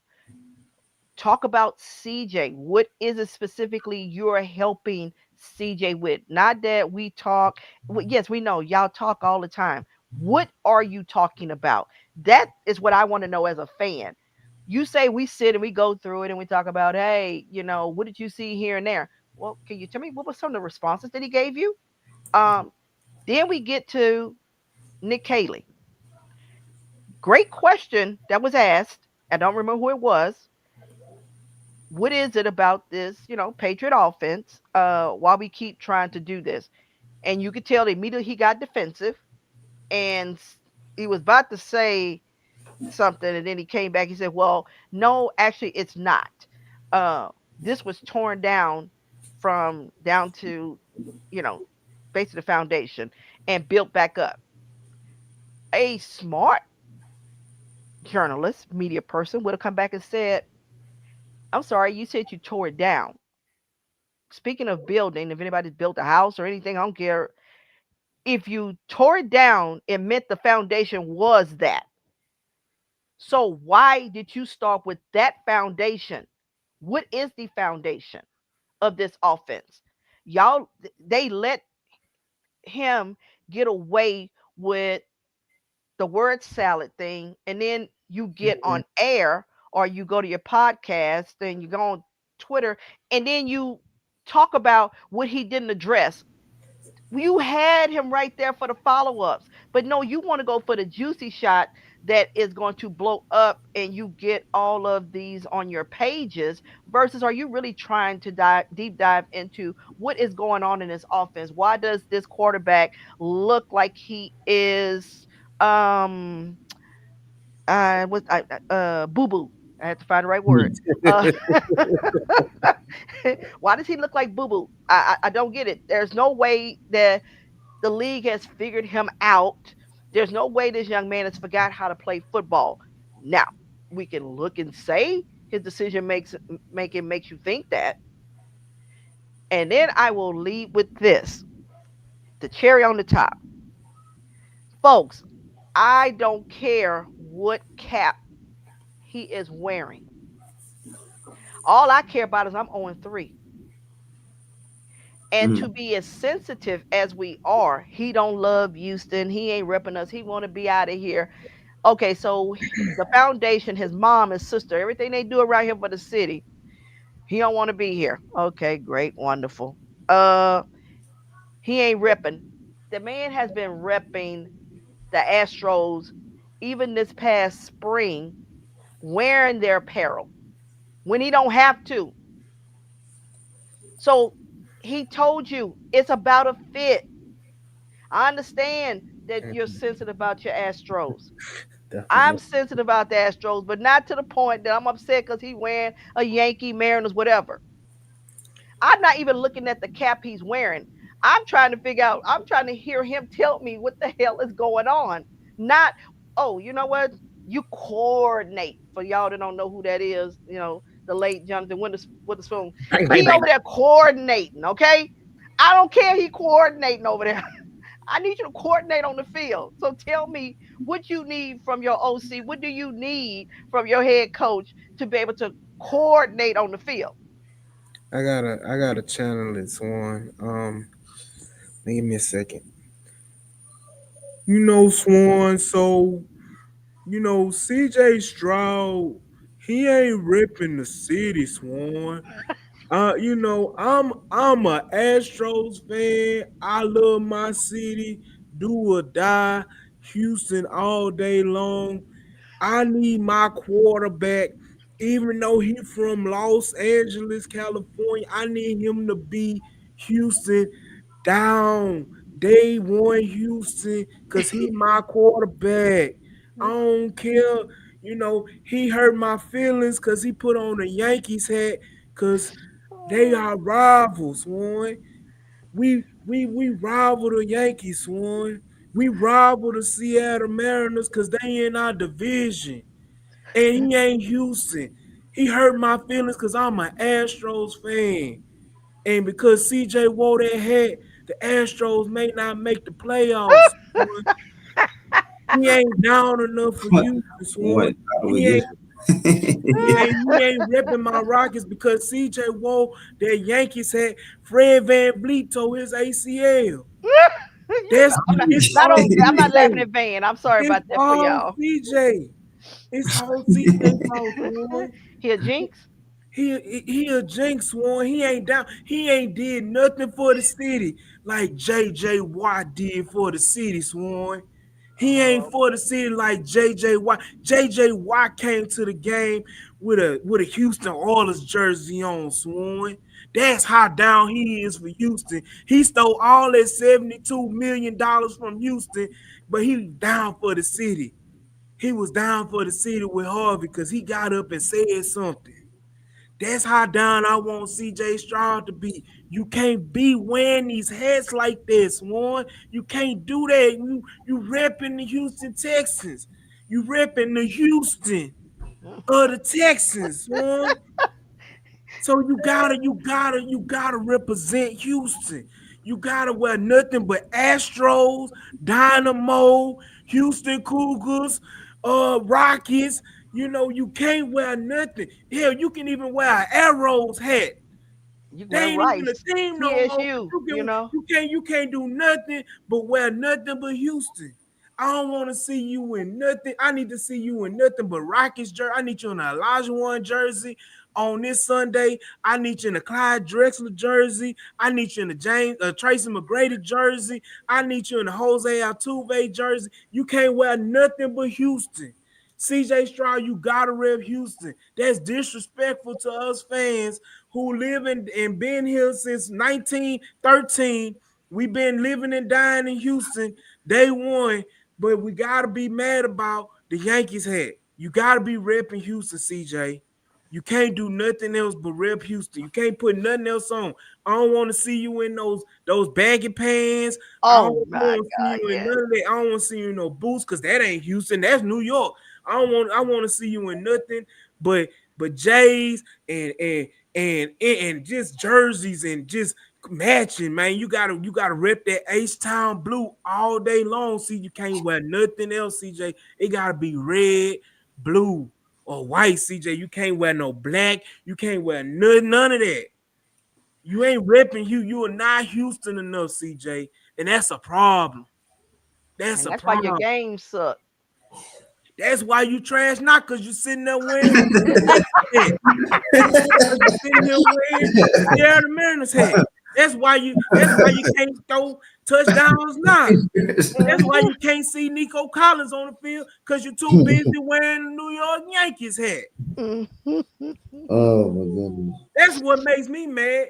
We owe 3 because of you wearing the Yankees hat, CJ. That's the reason, CJ. You the reason. Oh, I did not see that one coming. Ah, And I'm out. All right. I'm gonna tell you right now. I know basically who you were replicating, but I'm gonna tell you how you sound like Tracy Morgan. And I'm over here. I was trying to see. You know what, Wallace? I hate you. I said I know who, and you just putting it out there. But he sounded like Tracy Morgan doing it, and I was trying to keep a straight face. And I had to turn my head because I just could. But yes, we got to find some real things to be upset with, fans, and what hat he is wearing. Ain't it at the podium after an Mm-mm. L?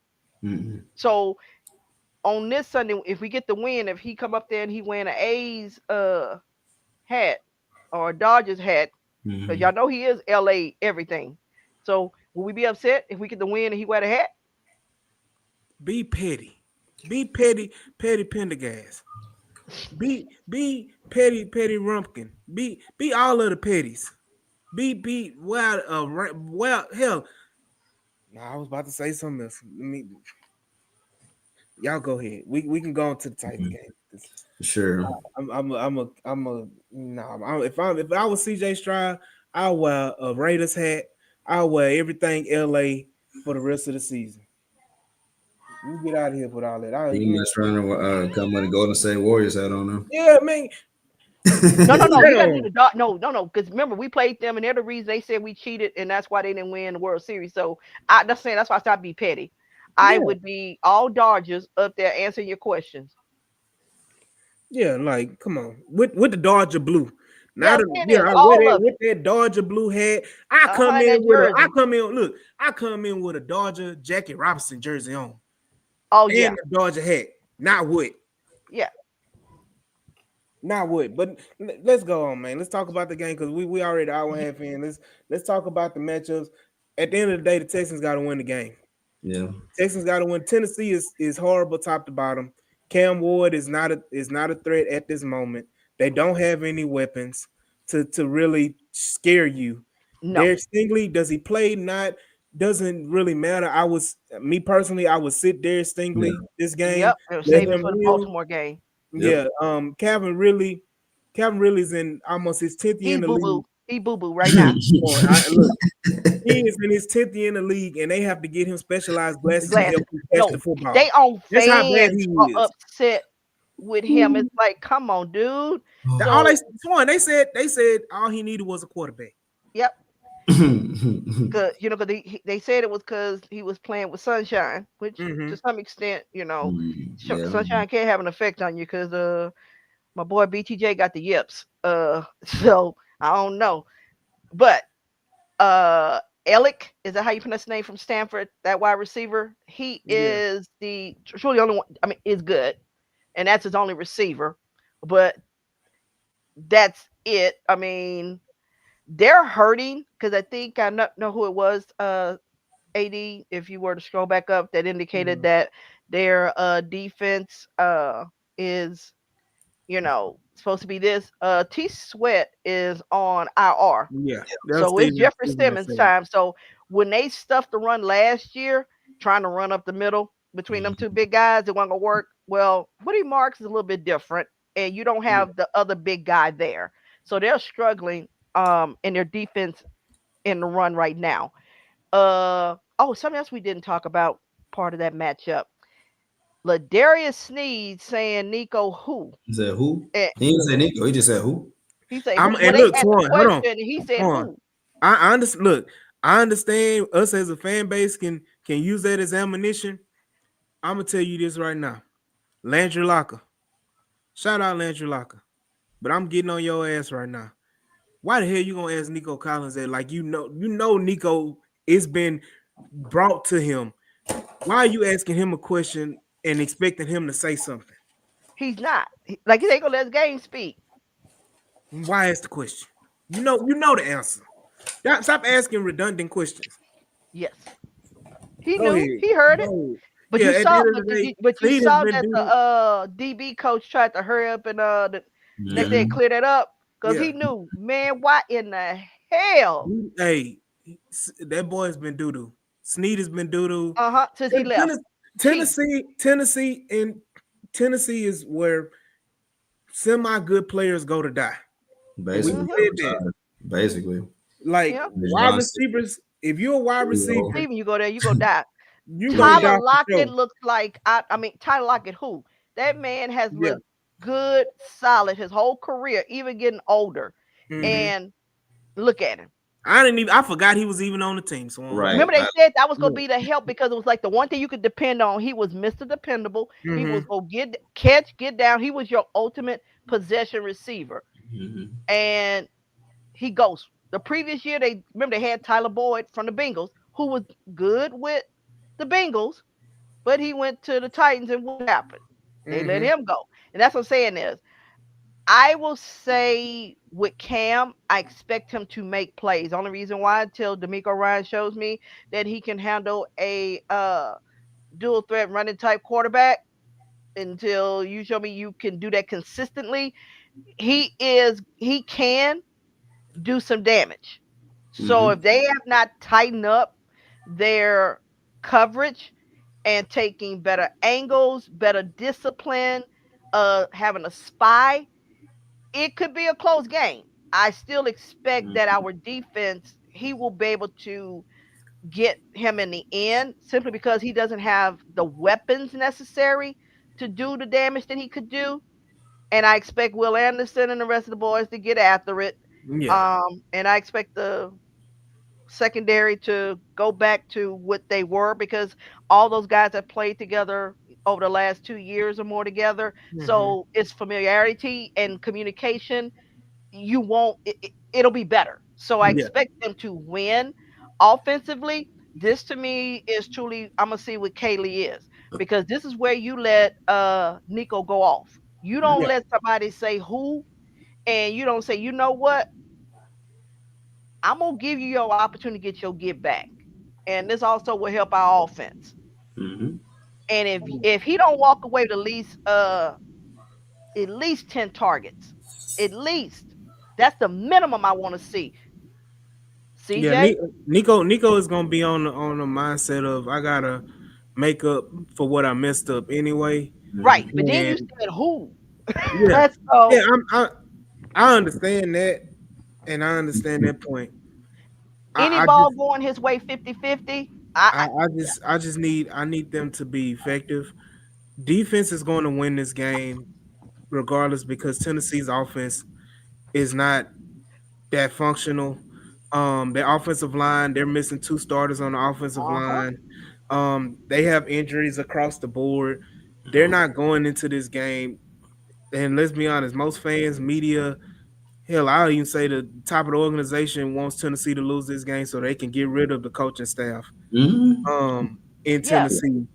yeah. So, they want to get rid of Callahan. They want to they want a fresh start.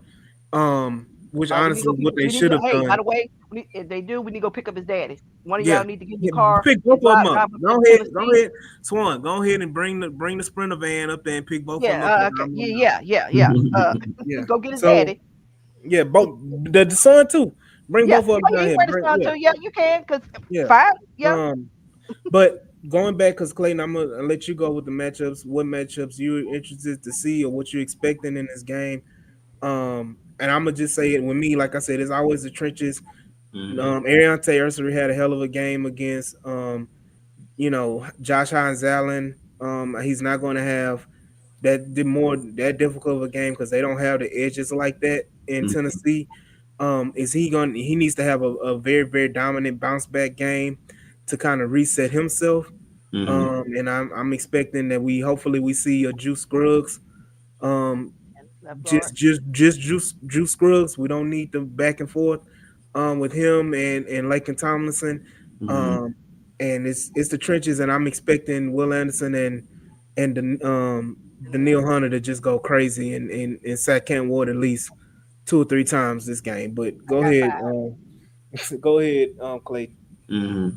So speaking of 2 and 3, you already said the trenches. I'm gonna go secondary. Swan kind of alluded to it. I think this kind of game after the whole Gardner Johnson cutting has a way of galvanizing guys. Hmm. I wouldn't be shocked if Caitlin Bullock got him a couple. Hmm. I would not be shocked if our secondary all of a sudden looked like, that Hmm. top five unit that we heard so much about. And again, it's not to put it on CJ GJ, but we knew what they were before him, Hmm. and I'm kind of hyped to see what they'll be with another year of seasoning after him. So, and you got a rookie QB who seemed like he's prone to turn the ball over because he'll give you a pick or two. You just got to be Yeah. ready. So, Yeah. I'm looking forward to that. Yeah, we already talked about Nico. Don't need to do that. Trenches. And you know what? Give me CJ against their corners. I need CJ Stroud to respond. Yeah. We've been talking a lot about Nick Haley. I need CJ Stroud, and we saw the report that D'Amico spoke with CJ, and CJ said he needs to play better, which we know that he does. He knows that he does, but it is significant that they're formalizing it by making statements about it. So I need to see CJ. I'm not even going to say like rookie CJ. I need to see gone through adversity CJ bouncing back and basically reminding people, hey, that first year wasn't a fluke, right? Hmm. I don't care how bad this game. I don't care how bad Tennessee is. I need to see CJ Stroud look like he's owning the offense, he's owning the moment, he's owning Tennessee, and he's owning his career. I need to see CJ Stroud throw for at least 250, uh, 2 to 4 tutties. I know that's asking for a lot, but I don't care because he is a lot. I don't care anymore. 2 to 4 tutties, at least 250. And I just need to see him take charge. Walk up and down the sideline. I need you to check your teammates. Do the things that we know that you can do. You So want that's you want Chargers playoff CJ back listen. after the snap, and You he made that yeah. happen. You want that You CJ got it. going You forward. got it. You got it. CJ has to get his swag back. He is a and Rhythm. I know people don't I don't want to say rhythm because it's not He's a just confidence rhythm. guy. He is a, Looks like a and confidence. I'm not using this in a negative term for everybody listening. He is an emotionally driven player, and I'm not trying to go down that whole route. I'm not saying nothing like that.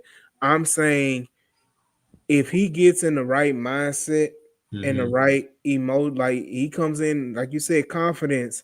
That's tied to his emotion. Like he gets that confidence going, and he hits those first 3 or 4 passes, and he gets rolling. CJ Stroud is going to be a different player when it's clicking and it's Mhm. working. So definitely we got to see that CJ come Sunday, and hopefully Listen, everything. Hey, Blue Boy. Shout out How listen. you Blue Boy doing? Shine, Blue Boy Shine, in the building. It's been a while, but yeah, glad to see you back. And I agree with Rodney Bryce. He's saying we got to see more Woody Marks. Definitely, And that would even help even CJ. And that though would help CJ. even though they did he did basically split carries with Nick Chubb last Not good game. enough. Splitting is not good Um, enough. I'm sorry. I'll say it right here now. Nick Chubb would not be my RB1. Not saying he's all the way washed. Woody Marks look like he fits your need most urgently right now. Like Exactly. like Devin Singletary did in the year that he Mm-hmm. took Davian Pierce's spot. Yep. I'm not saying Nick Chubb is Ain't washed. lying. I'm saying for the circumstance, for right now, we need as much juice as we can get. Right. Chubb looks slow. He looks like he needs a lot of help from this O line. Woody I, looks like, if nothing else, he can overcome some certain deficiencies exactly. better than Chubb can right now. Right. So I agree. for circumstance, Woody's my RB1 until Yes. further notice. Yep. And then again, play call real quick. I need to see either one of these two. I need to see either that Nico Collins Colts play action first play of the game deep shot, or give Mm-hmm. me something to Jalen Noel. I need to see something like that. I have not seen it since Tank got hurt. I'm Yep. tired of seeing these dudes throw for -2 yards, 3 yards. Like I need to see these things. I do. yeah. You got the Mm-hmm. talent. I Stop agree. playing like you're scared of these dudes and throw the ball. Mm-hmm. Look, I agree with everything y'all saying. I'm gonna start with Swan because we ain't going down that list. What's your score prediction for this game? Oh goodness. Okay. Toilet bowl. My heart says Still got toilet You bowl. still ended up with a no, toilet no. bowl. My heart says 31. My heart says 31-13. Uh-huh. My heart. My Mm-hmm. head says, God damn it, it's gonna be 23-17. Mm. Hey, And Yvonne, real quick, when she say be tight, Tennessee won't be exciting. The hell it won't. I ain't got to win this year. That damn, I'm celebrating that. That's gonna be my Super Bowl. All right, to know that I Yeah. made Amy Adams stunk, upset, and that she Mm. about to fire her staff because every time we beat her, that's she twice. fires somebody. Right. So yes, it will be exciting. Mm. Yeah. What Like, about you, Clayton? Oh, I'm scarred, man. I don't want to call a blowout. I don't. I think, and I'm gonna still be disappointed. I think the Texans do begrudgingly win. I think they'll win 17-13. I don't know if they'll Mm. crack 20 points still, and I'll still be bothered. But I gotta win it by 4 against a bad Tennessee team, and we'll just go from there. I guess a win's a we win. gonna I crack, guess. we gonna we gonna crack 20. I'm telling you, 23. Yeah. Because Good. Hawaiian Punch he got to make up for that missed field goal last week, so he go get 3 field goals, and then we go get us a Woody Marks touchdown, and we go get a CJ to Nico touchdown. That's my 23. I'm gonna say this right here. We ain't even kicking no field goals. I got them winning 28-10. Oh my Rodney is close on my line. He said 30-10. gosh, OD, Um, bro, you Charles Barkley, Eric, bro, you I got. know. I said 28. I didn't say 30. I said But you 28. ain't got no field goals, No Oh field man. none. goal. No. Oh. Man, I ain't lying. You know that first possession. Hey, anybody y'all listening still? Listen. Let me tell you the truth. That first possession is gonna be a field goal. Just get it out your system, and then they'll click afterwards. Yeah. But that first Hey, one, it's gonna be a field goal. I It's think just gonna get over. 24. Mo Beasley said, "How many points does this offense need to satisfy you? I think at least 24. You got to get over 20. I think at least You 24. ain't got over If 20. you give me 23, that is more than what you done had the first 3 You ain't games. even got 20 this whole season. That's what I'm saying is 23. Give Anything me. over 20. I know. That's saying is 23. You're back to your average from last year. Hey, like I said, We I'm gotta, a. hey, you gotta crawl before we can, walk and run. God darn it. We're I 0 and just hate 3. I just I hate the know fact no, you got to get the first one. Because I once hate you get that first Go one and you ahead. get the confidence, Clayton, it'll click. Because they'll What no, start to you got, believe, Clayton? you know what? This is what we were supposed to do. What you got, Clayton? I'm just listen, man. Maybe look, and we used to failure, so it's not like I'm just recalling all his greatness, but I remember a time with he who should not be named. We would drop 50 burgers, and it was nice too. I remember that Falcons game when Will Fuller went off. I remember that The Titans Titans game game. when they set the rookie touchdown record, and it was just Hmm. disgustingly great. Like I remember You just these, remember Fitz these Magic? Fitz bro. Magic put 6 on them. Listen, I Hmm. remember JJ catching touchdowns in the end zone. That Yeah. was fun, right? Like that was Okay, and then fun. what did we do in the post? But hold up, his thing is, you've seen some flashes in the season, and we got excited. But I will say this: the first two seasons for CJ and this team, the defense, whatever, we have won the division twice and have won both our home games against teams that were supposed to be these top contending type teams on the fringe, and we've won. Whereas the other guys had moments in season, but playoff wise, they Hold have We, not we not looked. we hey, I'm gonna on. say this. Yeah. What we don't need to do because we're gonna go down a No, I'm whole saying rabbit this. hole. What I'm saying And is, I am hopeful. regardless of the facts, one, regardless of the fact, because we going in the past. We don't need to go in the past. Right now, we Yeah. need to win a game. That's what I Yeah. say this. I just need We don't. I one. don't care about what Bill O'Brien did, what happened before, what Andre Johnson did to the Titans when he beat up Cortland Finnegan on the 40-yard line in NRG Stadium. I don't want to. I don't care about none of that when it comes to the Titans. I just need us to beat the Titans' ass on Sunday. That's Let's all. beat the Oh, Titans. That's all that matters right now is that we about to be 1-0 going forward, and Yeah, there we we're go. gonna we gotta be 1-0 with the I Yep. 1-0 think the mindset. perfect I think the perfect victory is if you shut them out and you drop 30. I think the perfect cleanser for a lot of this, drop 30 plus, shut them out. All right, cool, brand new season.